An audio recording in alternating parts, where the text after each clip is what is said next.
Welcome to the Kelly Sullivan Walden Show, where we explore nighttime dreams, daytime desires, and the best ways to transform the tragic into magic.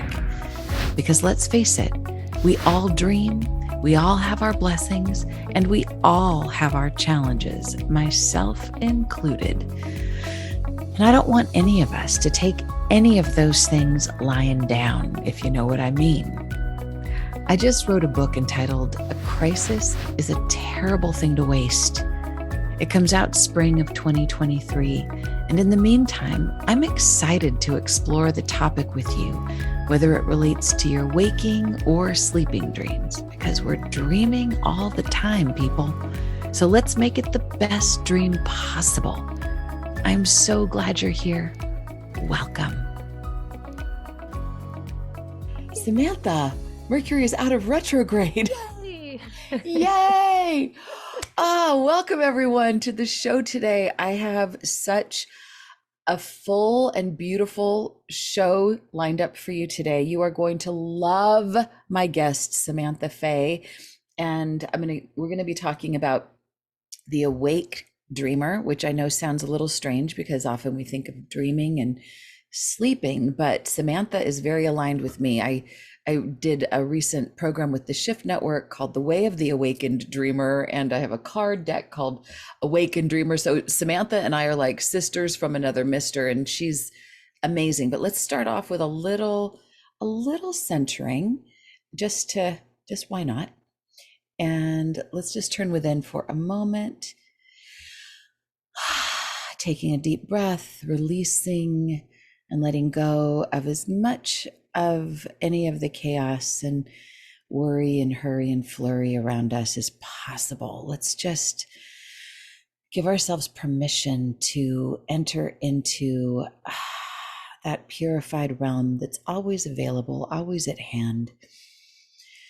With every breath, let's just imagine that we can open the skylight of our mind to call in the sunlight of the spirit, to let ourselves fill up with that golden elixir, that wisdom, that guidance, that soul nutrition, that sacred cord that elevates us. I think of Jack and the Beanstalk. It's kind of like something we can climb up or just whoosh on up to a higher plane. So let's just do that now. And we don't leave the earth behind. We have a cord. We can come right back when we're ready.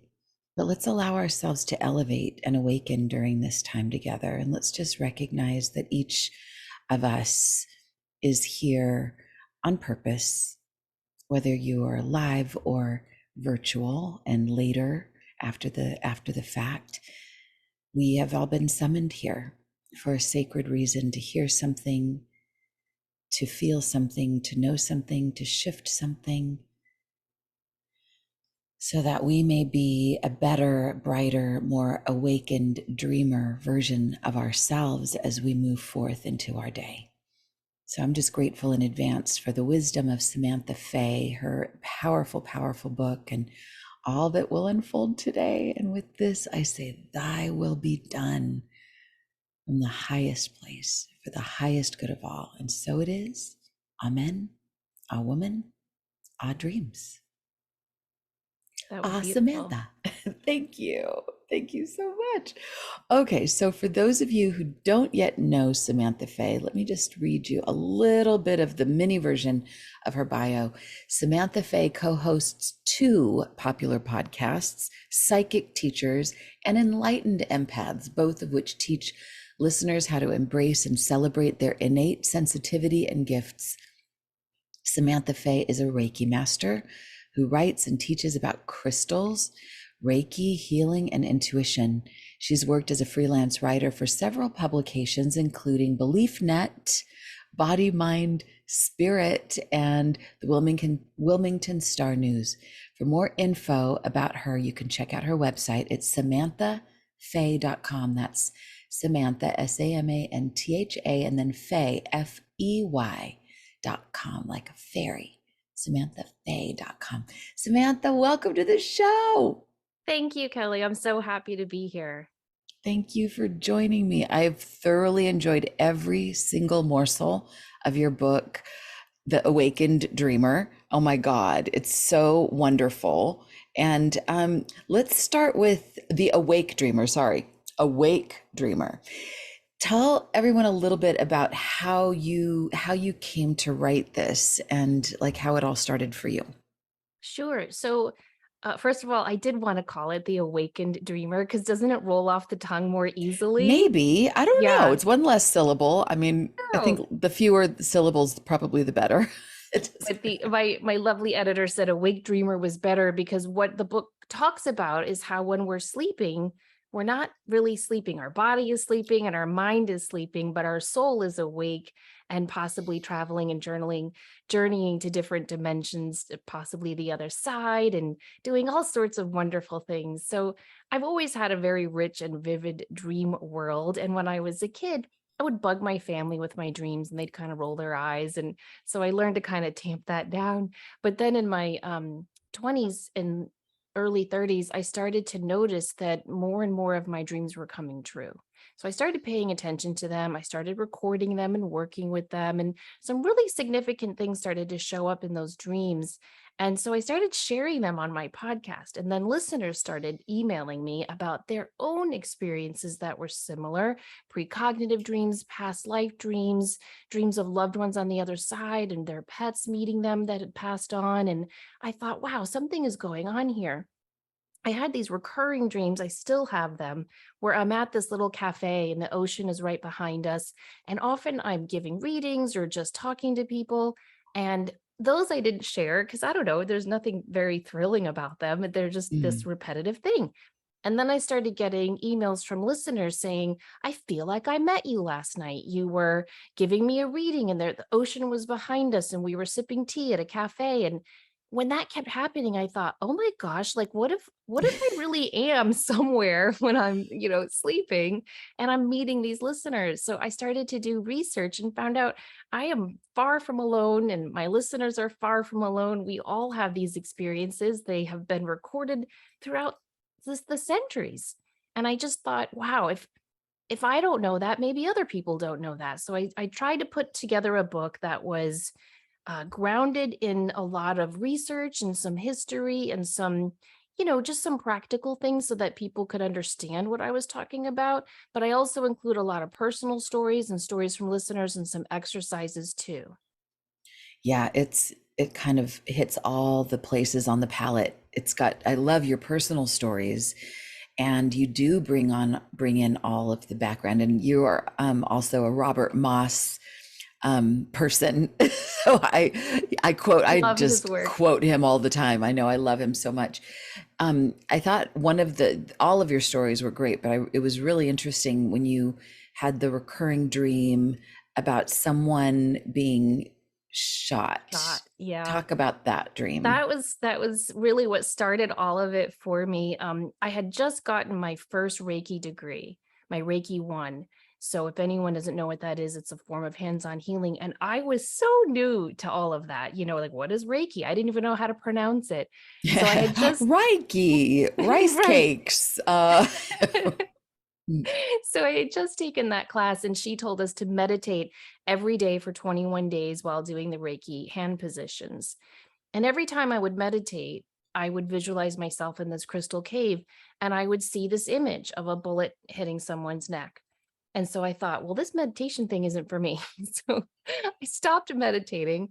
And then the same thing happened in my dreams over and over and over. And it was very frustrating. And I think precognitive dreams are often like this, where you get a part of it, but not the whole. So I Mhm, never saw a face, I never saw a location. All I saw was the horrid graphic image of a bullet hitting a neck right here and a hand, coming up to stop it. And mhm. so I told everyone, like, what do I do about this? And about 3 weeks later, my husband at the time, who was a police officer, was shot in the line of duty in the neck. And I remember when my friends and family were sitting in the little ICU room, which, by the way, is called the bereavement room, which I think is just a terrible name for hopeful praying people. Um, anyway, when we were sitting in there, my friends and my sister said, "This is what you've been dreaming about. This is what your dreams have been trying to tell you." And it really hit me then that my whole life I've been having these intuitive, strange experiences and these dreams that have come true. And I've always ignored them because I don't know, I was always so hell bent in my life on fitting in and being normal, whatever the heck that is. And when I had the validation and the backup of my friends and my family, I had an aha moment and I just excused myself. I found the hospital chapel and I got on my knees and I just said to God, okay, if you want me to do something with these dreams, these intuitive nudges I get, I will. I'm your girl. But in return, you've got to make that man live. So I made a very, rigid yes or no bargain with God, and thankfully he held up, or she held up their end of the bargain, and my They. yeah, they and my husband at the time lived, and I'm so happy that he survived and is so much better and is able to help me co-parent our three wonderful daughters. And I held up my end of the bargain and I started taking intuitive development classes. And what I found is that, and this is what I really try to emphasize in the book, whatever you do in your daily life is always going to be reflected in your nighttime life, your sleep, Right. your dreams, right? Yeah. So if you're super nervous and stressed out, you're going to have anxious, nervous dreams. Well, I was like a kid in a candy store after Mm. all of this happened. I was taking intuitive development classes, healing classes, crystal classes, like, anything I could find, I would go. And at night when I dreamed, I was going to school. Hmm. And it was a lot. It was probably 3 nights a week for over a year, and sometimes I still have those dreams, but they're not with the consistency and intensity of those first years of when I was really waking up and accepting the spiritual path. And that was fascinating because I saw the same people in those dreams every night. We were in class together. And I was pregnant with my third child at the time.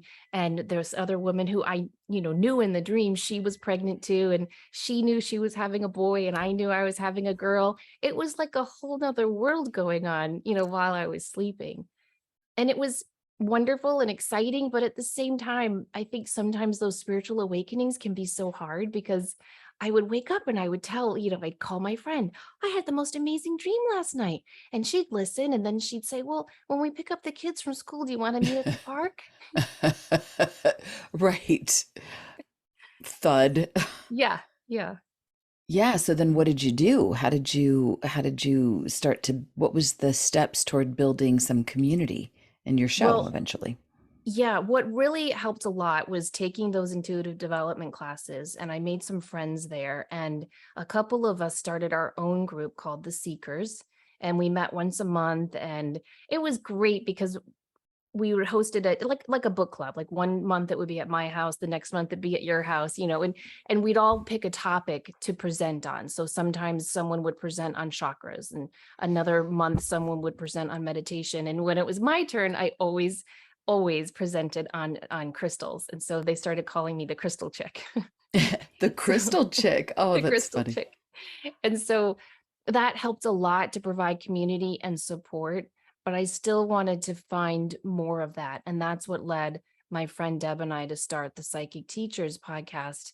And that really did help a lot to really recognize that there's so many, it's not just 1% of us that are quote unquote weird. There's many of us that are intuitive and tuned in and turned on to this beautiful, beautiful world of spirit. Mm. Oh my heavens.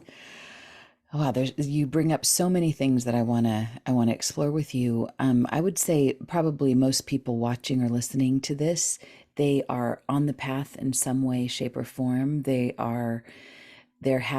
had some experiences that have been extraordinary. They've had at least one or two big dreams, but I imagine maybe some people that are new to this path and maybe resistant. I want to address some of the reasons why they might be resistant. Like you said, it's not always just a path of roses and butterflies and unicorns. It requires some grounding, some little bit of protection. So let's talk about that for a moment. to be able to inspire people to want to get on the path and not be so scared of their own natural gifts? What are some things they can do to be more prepared? I think it's all fear and doubt, right? And so I think Right. the first thing they need to do is recognize what is their fear. What is the number one fear blocking them? For me, it was religion. I'm still a practicing Catholic, and I know, don't email me. I know the Catholic Church has all sorts of issues, but I moved a lot as a kid, and the Mass was always the same. So that's always Yeah. been a comfort and a constance for me. And I had a lot of people, I was in a rosary making group and a mother's prayer group, and I had a lot of people saying, hello, the Catholic Catechism is against yoga, never mind, transcendental meditation and Reiki. And now you're talking about all this intuitive stuff. And so that was very hard for me. Luckily, I really think that when you have a fear like that, recognizing it as number one, and then if it aligns with your path, praying about it. And so I just would talk to God all the time about it, like, look, if Right. this isn't in alignment with what you want from me, that's all. I'm your girl, like, just you show me. And I went to church that literally that next Sunday, and there was a visiting priest there, and I think it was the bishop's annual appeal or something, but he was supposed to talk us into like writing big checks, but instead he didn't. Let's just He started cut to the bottom line. he started his homily by saying, do you know who the first person you'll meet in heaven will be? And we all were like, I don't know, Peter, Paul, Jesus. And he said, no, the first person you'll meet is your friend who just had an abortion. And the second person you'll meet is your coworker who's gay. And he said, and this is because God loves everyone. And the true meaning, Oh, it was just such a beautiful homily. So wow. afterwards, he said, Love him. he was so great. And he was old. Like, you'd think you'd hear that from like a young priest, he was Hmm. very, very ancient. And so he said that he said he'd be hearing confession that night. And I made a beeline. Like, the minute I got communion, you're supposed to wait for the final prayer. I went right to the back and signed up. And I went to see him that night, and I told him about all these dreams I'd been having and all these classes I'd been going to and everything. And he listened and nodded, and he said, okay, my dear. He said, so what are your sins? And I said, well, I think I just told you. And he said, is God at the heart of what you are doing? Is God at the heart of everything you are thinking, saying, and doing? And I said, yes, of course. And he said, then you've committed no sins, my dear. Go in peace. And, he never came back to our church. So I feel like that was how God answered my prayer to help me get over my fear. Do I still come up against, scorn and ridicule? Yes, of course. But I know that I'm okay with my path. So I would recommend that Right. anyone just recognize and be Yeah. honest with what your true fear is. Sometimes it can be family. I can't tell you how many times my mom has said to me, you have a master's degree and this is what you're choosing to do with your life. All my hopes and dreams for you. That's right. What about those? That's right. So you have to recognize the fear, and then you just have to hit it head on and ask, is this fear even real? And is Ooh. what I want for my life more Mm. important than this fear? Ooh. Oh my God. This is so rich. I talk about this friend of mine pretty often because he's known for a lot of wisdom. He was incredibly psychic. He worked for the government. He was one of the people that was apparently the movie Men Who Stare at Goats was made after, like one of those like psychic The remote cyber viewing program. remote viewing program. He not apparently he was in a movie called Spies Under Berlin, a documentary about these psychic people that worked for the government that helped to bring down the Berlin Wall because of the things that they were able to see going on. Anyway, he's Wow. seriously tapped in. He just passed away a few months ago. But one of the things he said was, because when the subject of fear comes up, like what are other people doing, like what's going on in that psychic world, and he said it's intense, like there's some negative stuff out there. He said, but here's the deal, you have to you just have to become enlightened, because then you're fine. If you're, it's like the, like you talked about in your book with some of the negativity or the entities or the latching on sort of vampiric kind of energies. Yeah, They really can't get you if you're vibing really high, but your fear in some way puts you on that level with them. So it's kind of like if you're bleeding in the ocean, the shark is more apt to come after you. You just have to, I think we a just have hundred to, percent. does that make sense? Yeah, it does. And I studied under so many wonderful teachers, but I early on, so many of them had this belief that there was nothing negative, that everything was love and light, and it was all our perception. And um that just didn't resonate with me, because I feel like there are so many people who are not nice. And so if there are not nice people, then that makes sense that there would be not nice things out there. And I feel like we live in a world of duality, where there's up and down and left and right. And so it just makes sense to me that there would be a darker side. And Hmm. what I've noticed in my own path of developing and in helping so many students is often when we do start to turn our light on, the dark side takes note and they will try to scare us back. It's kind of like the Screw Tape Letters, if you've ever read that. No. C.S. Lewis. Oh, it's such a good quick book. It's Ooh. it's an uncle Screw Tape, and he's trying to teach his nephew how to be a good demon and and how to get his person like away from the path Oh, that's of God. great. Oh my Yeah, so God. it's written from the demon's perspective, and Oh, I love it.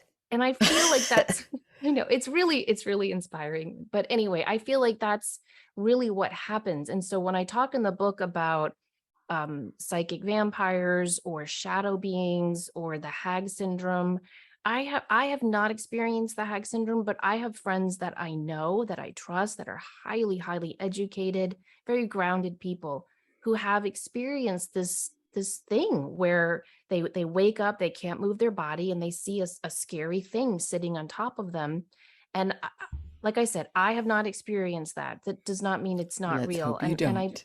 I believe, yes, but I believe that people have experienced that. And I've talked to pastors and rabbis and priests, and they all have said the same thing.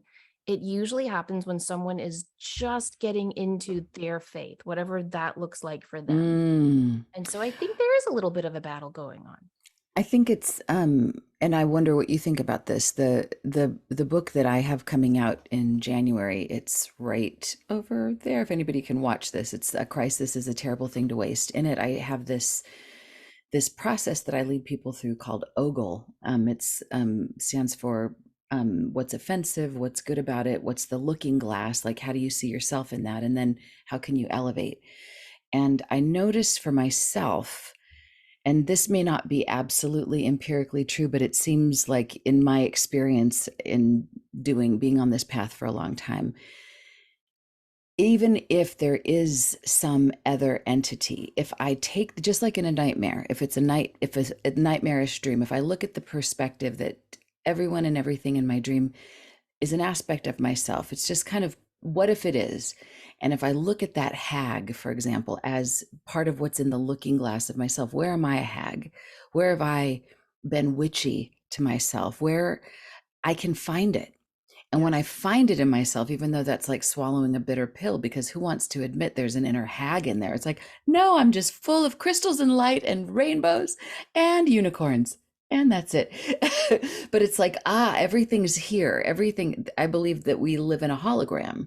And so it's, if I address my inner hag, and I learn to unravel what her gift to me might be, and also what she's asking for in terms of how to heal that part of myself, then I feel like I'm much less apt to attract an outer hag. It's one of Mm, my stories in the book where there's this woman I'm doing battle with, and she's just persistent and she's horrible. I call her the witch downstairs. And then I realize, oh my God, she is me. And I do this healing on this and on me, and then she changes, like literally changes. So what do you think about that, being able to at least patch up the holes from inside, then, so we don't have to live in fear? That's everything, isn't it? That's Yeah, everything. That's our whole work. I mean, know thyself, right? And so I right. think that is really, really important. And I hope you come on our show when that book comes out, because that sounds I would absolutely be honored. wonderful. I'll Oh, I ogle would with love it. you. Yes, because really, so many of the things in our lives are just reflections of what's going on inside of us. And Hmm. I wonder that a lot when I talk about, like, maybe there is a battle between good and bad. Maybe it is all within us, maybe it is just all illustrative. We don't know. But if we can start within, Right. that's what we need to do. And if you think about it, it's really all we can do, right? It's Exactly. all we have Otherwise, we're control just over. powerless. It's like, do we just build Yes. bigger walls? Do we just, I mean, I feel like that's just like what the priest said at your church, which I love so much. If we can learn to love those parts of ourselves and see that they may be the ones greeting us in heaven, what if they're the ones to teach us? Then we don't have to live in as much fear. And No, we can no. use fear as a gift, like a springboard. I have a dream that I'd like to share with you because it feels, because of your Catholicism. I grew up Catholic, and whenever I travel, the first place I want to go to is a church, and especially a Catholic church. It's I don't still call myself a Catholic, but I still have a lot of reverence for the Catholic faith. I think there's a lot of thorns on the bush, but there's a lot of roses still too. So Totally. I can't just throw am the whole I thing am out. the worst Catholic you'll ever meet. Because Come I next don't to agree me. with, like, 90%. Um, Okay, you're going to no. dig this dream, and so I'd Okay. love to hear how you would work with this. So this is the nutshell. It felt profound, and my husband keeps talking about it. And whenever he gets struck by one of my dreams, I feel like it becomes more kind of epic. So the nutshell, I'm kind of omniscient in the dream, and I'm following a priest, a young-ish priest, maybe, I don't know, not young, but not old, somewhere in the middle. And he's kind of like Steve Carell in The Office, where he's talking to the camera. He's like doing all the things he has to do, but he's like, now this is what I'm doing now, and this is why I'm doing this. And then he goes back to doing it. And so he's kind of preparing the mass, he's preparing things. And then we look over and there's all these women that are they're sort of the nuns, and they're also helping to prepare the mass, and they're really angry. And I notice, like, under their habit, they're kind of like scowling and growling, and they're pissed because there's just sort of suffering under there, and there's some sort of powerlessness. And he says to the camera, what they don't know yet is the women are about to inherit the church. And I'm struck as this omniscient energy, and what I hear and what I kind of feel intuitively is they just need to be patient. They need to not blow up. They need to just, like, hang in there. They're about to come into everything they've been fighting for, everything they've been wanting. They're like, don't give up 5 minutes before the miracle, basically. So that's my dream. What do you think about that? And how does that work with being an awake dreamer? And what would you do with that? Well, I wish that were a precognitive dream, but I I felt like it was. My I wish husband it thinks it were. is. I don't know. I feel like the church is so rigid on so many things, never mind letting women have a voice. So I wish and I hope it were precognitive. That would be wonderful. I know Pope Yeah. Francis is appointing a lot of cardinals who are more open to those kinds of ideas. So who knows who the next pope will be? But if we take that as a metaphorical dream, which it could be when you're talking, for Yeah. example, about your inner hag, if you think about the symbol, if you think And now about my the inner symbols, nun. well, I mean, there's symbols in that dream are so rich, right? You've got Yeah. the mass, and what is the mass? It's nothing but a sacrament of communion so that you are one with your creator. And Mm. and you've got this priest who's organizing in charge of it. And so you've got the male, the female. And so I think it's all about your voice coming through, and to be patient as you give birth to this book coming up, right? And how there's something coming, I think, even beyond that book, to be honest with you, about really giving voice and bridging different religions and viewpoints to show that we are all on the same path. But Oh, again, I hope I hope I'm wrong, and I hope it's precognitive. You know, it's just interesting as you're saying this, I'm realizing I had this dream a couple weeks ago, and I found out I've got a lot of Iranian friends, and I joined them at a protest. There was, I'm not sure if you're familiar with the young woman Masa Yes. Amini, and so at this protest, women were burning their hijabs, they were cutting their hair. It was really intense. And this happened. So this happened after my dream. So there's something about the covering that was Mhm. oppressive. And Mhm. there's something about, I mean, there, it may be that that it's not just in Catholicism, that there's some movement of women who've been covered that are tired of it and that are wanting to be uncovered and coming through. And it might simply just be an internal process for me, but I know sometimes the dreams that feel precognitive, people Yeah. ask me all the time, how do you know if it's precognitive or not? I think there's a certain energy to it. What do you think? How do you answer that question? How do Yes, you know if it's that's a precognitive or not? fantastic question, because some precognitive dreams are very symbolic like that. For me, I feel like my guides know me and know how literal I am, so my precog dreams tend to be very literal, but I have Mm, heard and read of other precog dreams that are very, very symbolic. The way you can point out is there's you mentioned the observer effect, right? That you you're were right. kind of omniscient. Yeah. Very often in a precognitive or a lucid dream, you are a participant and an observer, Yeah. right? And so I think that's one thing. It's always very vivid. It usually you wake up and there's it's almost like I don't know how well it's wordless is what I was trying to say. It's like Yeah. it's so intense you can't put it into words. The Right. emotion, the energy, the feeling, and you can't not talk about it and you can't forget it. It just stays with you. Those are often signs that it is precognitive. That's When we wonderful. have those metaphorical dreams, they tend to be more wispy. I kind of describe it like trying to, catch a spider web. It's like wispier and it stays with Mm. you, but not as intense as those precognitive dreams. So it could Oh, be. But you know what I hope? I just wish we could all accept each other wherever we are.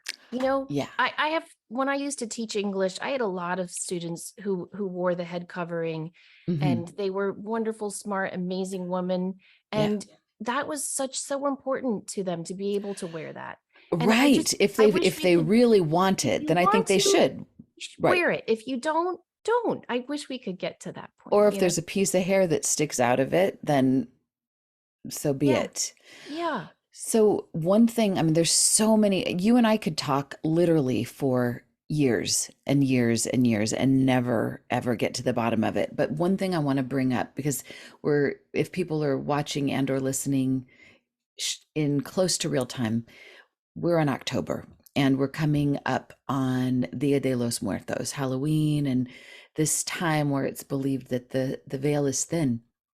And a lot of us who have lost people, myself included, it's been a record time of of having lost so many people in the last few years, and pets. So many of them are on the other side. I I want to talk about how dreaming about those beloveds on the other side. Now, almost all of us, I would say, everyone watching or listening has had a dream like that that's been wonderful or helpful. And then there's some people that are really, really grieving and they're having a difficult time remembering or thinking that they're having any of these dreams about their departed beloveds. And Samantha, you have a beautiful process that you write about in your book, and that you said that you might be willing to share with us. This is for people who are already communicating well with those on the other side, but they want to raise it up a little bit and have more direct communication. And this is for those who haven't yet been able to reach out to someone. So I'd suggest that you call somebody to mind that you want to have a direct communication with, because Samantha is going to lead us in a little process for how we can do that. So take Yes, it, I would love to. Yeah, I'm hand going it to to lead you. everyone into a visualization. But before I do, I just want to say if you haven't had a dream of your departed loved one, please give them permission to come to a mutual friend or family member's dream.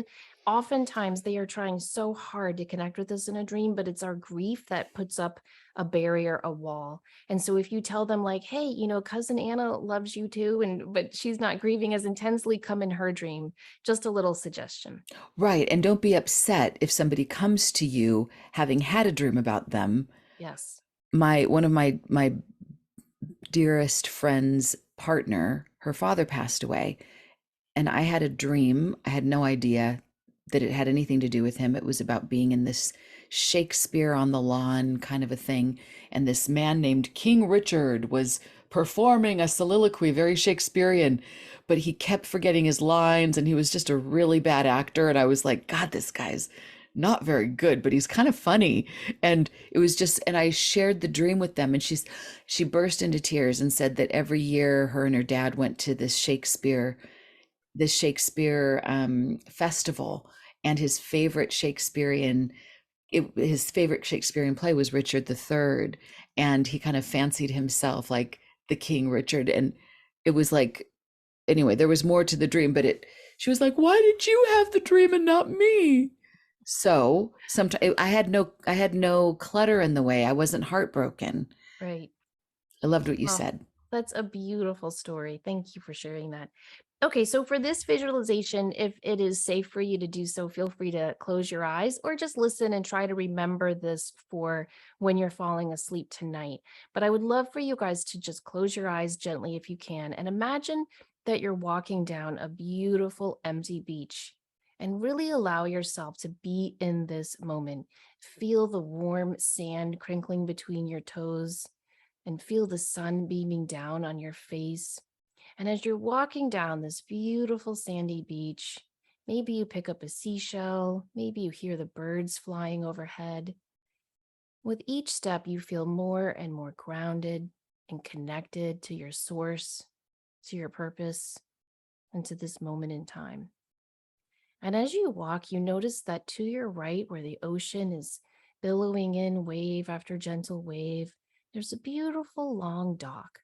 And I want you to start walking in the direction of this wooden dock and see yourself just approaching and walking as you walk out over the water on this safe, grounded dock.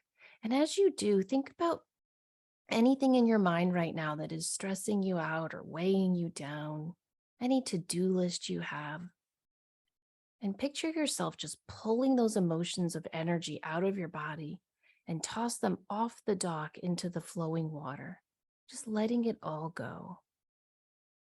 Anything from major things like unpaid bills to little things like laundry you haven't gotten to yet, just toss it off the side of the dock, letting it go. And with each step, as you walk further and further and further down this dock, you are feeling lighter and lighter and lighter. And as you get to the end of the dock, there's a lovely sailboat waiting just for you. And see yourself just stepping onto the sailboat, feeling completely carefree and knowing that you are 100% safe.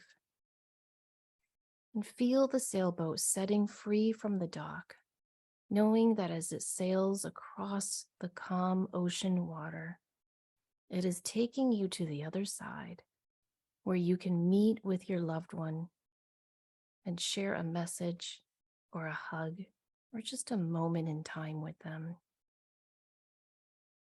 And visualize the sailboat just gently taking you across the water and through this time and space. And see yourself as this sailboat suddenly lands on a new dock in a new dimension. When you're ready, visualize yourself getting off of this sailboat, walking onto the dock. Think about the loved one in heaven that you would like to meet and silently send out a request that they meet you at the end of this dock. And if they're unable to do so now, that is fine. Tell them to show up in your dreams and say to yourself, I will remember my dreams. I will remember my dreams. and say the person's name and remind yourself that you will meet with this loved one when you sleep tonight. And as you walk further and further and further off this dock onto the land, visualize yourself seeing this person and giving them a big hug. Feel their arms around yours. Breathe in their beautiful smell. Squeeze their hands and tell them how much you love them and how much you miss them. And from here, you can see yourselves walking the beach together, sitting on a bench seat and just catching up. And you want to use this all in your imagination, knowing that when you go to sleep tonight, this will happen for real in your awake dream time. But for now, just go with the visualization. Allow yourself to just be with this person and tell them anything you want to tell them. And take some time to listen to them as well.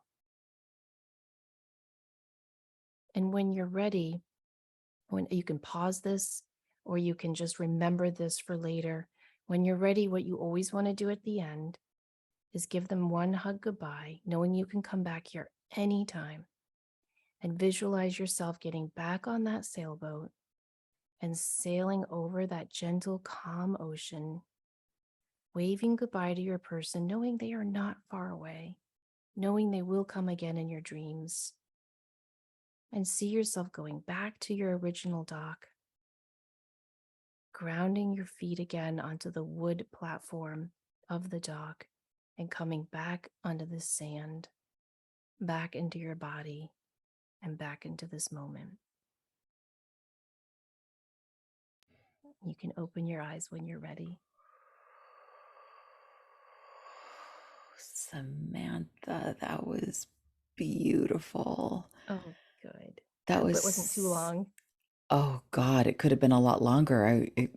I wished it could just keep going, and I'm glad that you said the part about pausing so people can come back and listen. Well, yeah, because I know we're live, but really, if you could just remember those steps and visual and take your time going through it. It is incredibly helpful, and it does prime your subconscious to prepare your soul for a visit with your loved one on the other side. Yeah, so simple and so powerful, and it's always the most simple things that work the best. I mean, we can all do this, and who doesn't want to have that? It's so empowering to have that communication, and it's not just for us; it's for them too. Yes, the relationship. 100%. They miss us too. They miss us too, and they're growing and learning too. So Samantha Fey, this has been, I can't believe the time has flown so fast. On a parallel plane, I just want to hang out with you forever. And I just am so grateful for you and your beautiful work of art. And the Awake Dreamer it's gorgeous, by the way. The book cover is so pretty. Oh, I want everybody to run out and get 1 million copies of this. It's so good. It's really comprehensive. It's got all the things that we need to know to be an awake dreamer. And it's powerful. I so appreciate you being on the show today. Thank you so much, Kelly. I've enjoyed our time too. And I look forward to having you on our show when you're ready. I can't wait. Is there any final word of wisdom and how people can reach you if there's anything else you want? Sure. So my website is samanthafey.com, and I do have a guided meditation on there called Dream Reunions. It's about 30 minutes long, and it does walk you through gently and slowly how to prepare yourself for a visit with your loved one on the other side in the dream state. Oh, that's great. Wonderful. Thank you so much for joining me. Thank you. Sweet dreams. Thank you for listening to the Kelly Sullivan Walden Show.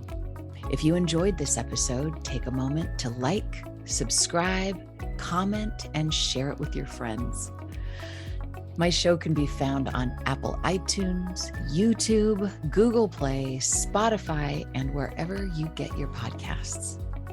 If you want to pre-order my new book, A Crisis is a Terrible Thing to Waste, go to your favorite online or brick and mortar retailer. Then head on over to kellysullivanwalden.com/tragic to magic. Input your order number and redeem your bonus gifts. I'm also excited to be offering a new live DreamWork practitioner training. So if that calls to you, go to kellysullivanwalden.com/dreamwork. If you'd like to join me for the live recording of these shows, most Wednesdays at noon Pacific, you can find me on Facebook at Kelly Sullivan Walden Dreams.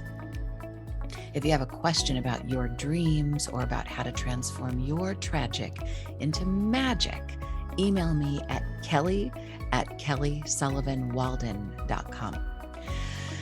Until next time, remember, a crisis is a terrible thing to waste. And as you awaken to the power of your dreams, you make the world a lighter, brighter, more beautiful place, one dream at a time. Sweet dreams.